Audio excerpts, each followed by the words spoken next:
abnormal, misalnya kanker, atau penyakit hipertensi, atau penyakit diabetes, atau penyakit gagal ginjal, dan lain sebagainya. Bagaimana cara mengkonsumsi produk-produknya? Itu semua ada paketnya. Paket itu ya kami skemakan dengan apa? Termasuk tadi itu perbaikan lambung. Perbaikan lambung selalu masuk dalam skema penanganan penyakit. Karena apa? Seperti yang saya jelaskan tadi, bahwa semua penyakit asal muasalnya dari kegagalan fungsi lambung dalam apa? Dalam memproduksi nutrisi sel. Sehingga apa?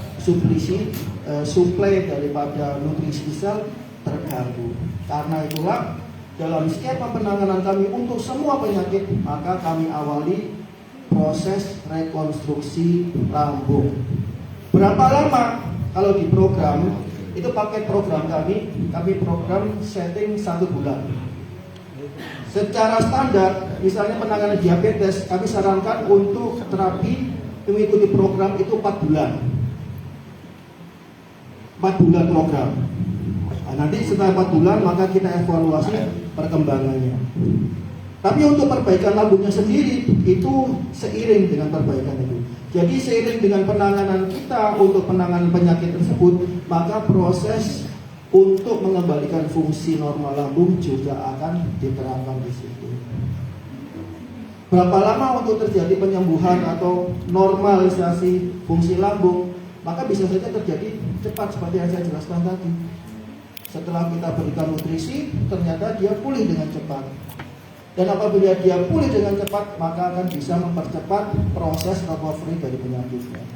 Maka akan bisa mempercepat ya proses penyembuhan dari penyakitnya. Begitu Ibu, ya. Jadi termasuk untuk penanganan itu, penanganan penyakit tadi kalau saya sarankan, saran terbaik saya untuk itu program. Iya. Untuk program penyakit jantung itu maka kita ada skema penanganannya, yaitu kita normalkan lambungnya, makanan berkualitas, kita masukkan antioksidan, kemudian berikan dia itu suatu hal yang bisa membangkitkan proses energi tadi, dan kemudian kita maksimalkan apa?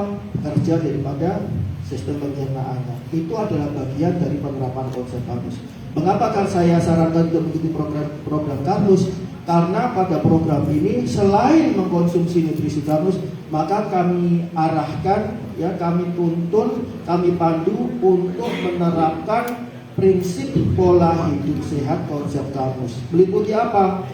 Pengaturan pola dan minum makan, kemudian olahraga yang teratur setiap hari, olahraga yang teratur sesuai umur, terukur dan sesuai kondisi, kemudian berjemur, kemudian tidur yang cukup, kemudian menghindari stres. Insya Allah gitu ya Ibu. Jadi mengobati penyakit apakah selalu harus dari lambung? Iya. Tapi selain mengatasi penyakitnya dari lambung, maka ada hal-hal lain yang kami sarankan untuk juga dilakukan secara menyeluruh. Gitu, ya. Baik, ada lagi pertanyaannya? Silakan. Adik-adik ada yang dilanjutkannya? Silakan, adik-adik yang mau bertanyakan. Ada? Masnya? Ayo tanya, enggak ada? Udah jelas? Boleh tanya apa aja, silakan. Boleh tanya yang halaman sebelumnya. Yang mana? Halaman. Yang mana? Terus? Nah itu barusan. Ini? Oke. Mana yang tanyakan?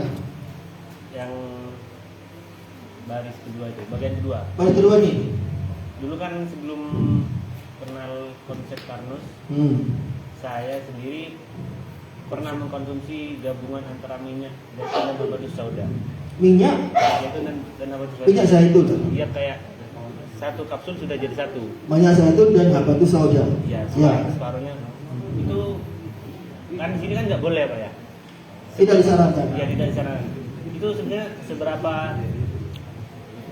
apa ya? Kurang bagusnya apa dari segi dari Karnos ini, menurut Karnos? Iya. Habatus sauda ada yang bentuk serbuk nggak? Ada, jadi satu kapsul tuh Ada yang bentuk serbuk nggak? Ada. Ada. Ada yang bentuk serbuk, ada yang bentuk minyak. Ya. Anda mengkonsumsi yang minyaknya. Enggak, separuhnya satu kapsul itu sudah dua, separuh serbuk, separuh. Oh, Iya, ada serbuknya, ada minyaknya. Iya. Gitu. Oh ya. Kalau serbuk boleh.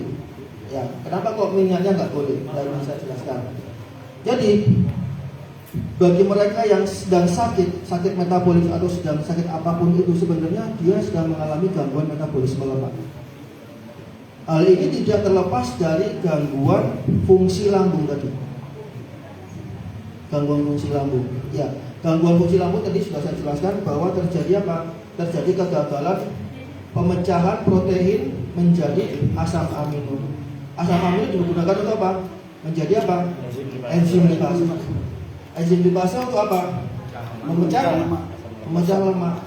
Kalau asam aminonya kurang, otomatis ternyata dia bisa memicu namanya sitokin inflamasi, ya, IL6, kemudian TNF, necrosis factor dan lain sebagainya, merangsang proses inflamasi. Sehingga terjadi proses inflamasi yang kronis, yang terjadi terus menerus. Seharusnya tubuh kita nggak mengalami itu, tapi karena mengalami terus menerus, akibatnya apa? Salah satunya adalah dia akan menurunkan itu mekanisme sensitivitas daripada proses itu, resistensi insulin tadi itu. Ya, melalui apa? Misalnya ini, salah satunya adalah dia melemahkan insulin reseptor substrat. Ya, yang kemudian dia akan gagal untuk memberikan sinyal pada glukosa transfer 4 pada sel otot dan sel lemak. Akibatnya terjadi resistensi insulin. Dan orang kalau sudah terjadi resistensi insulin itu, maka dia bukan saja menyebabkan diabetes saja, tapi semua penyakit itu bisa diawali dari proses resistensi insulin.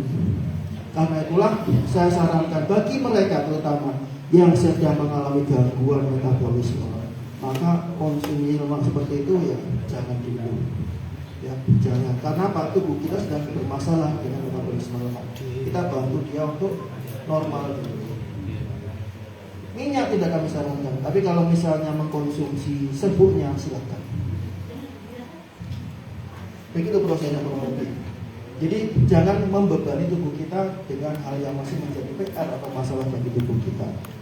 Kalau misalnya kita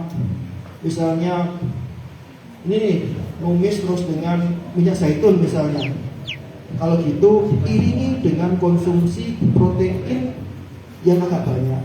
Karena apa? Dengan mengkonsumsi protein agak banyak, dengan asumsi lambung kita sudah normal, maka kita juga bisa memberikan katakanlah bahan baku untuk bisa salah satunya diproduksi menjadi enzim lipase untuk membantu pemecahan lemak yang masuk ke dalam tubuh kita. Jadi jangan cuma misalnya mengkonsumsi lemak atau minyak saja tanpa diiringi dengan konsumsi yang lain. Kalau misalnya di negara-negara yang lain, konsumsi minyak itu diiringi dengan konsumsi sumber protein yang tinggi. Ya. Ada lagi? Sepertinya saya baru berbagi waktu dengan Pak Mahfud. Terima kasih. Pertemuan yang akan datang.